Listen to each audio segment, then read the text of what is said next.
Hit soon.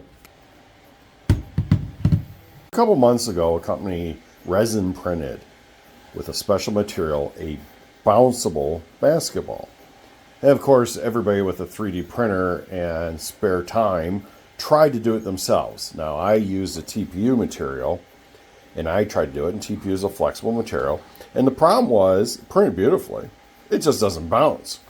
I mean, it's kind of pathetic to bounce. So what we're going to do today is we're going to test that same TPU, which is a G-Tech TPU, and we're going to test it against, though, DUDV2 PLA B Splat. So this just finished. It's flexible.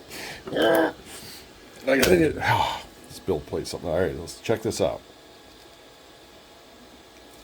That's pretty good. It's definitely more springy than TPU.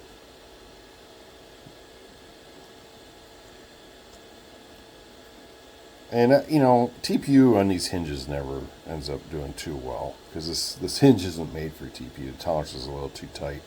It's a test cube, but it's made for PLA.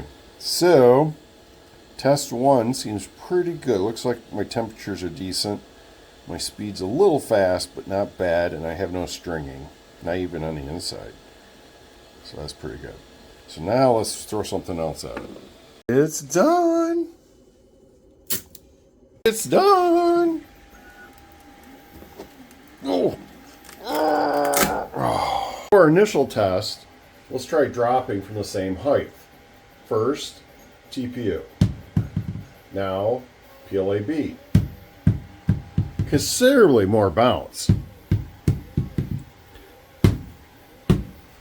Okay, so now let's test it with some more force. And I'm putting the what was on the build plate up for initial. All right, so let's do TPU first. Not impressive. Let's do PLA B. One more time. Hit ceiling. I've never had TPU ball hit the ceiling. From just this little testing, the DUDV2 is definitely a lot more bouncy than regular TPU. So if you're looking for a better bouncing material that you can FDM print, take a look at this PLA-B from DUDV2. And it's DUDV2.com. Should I print a big one now?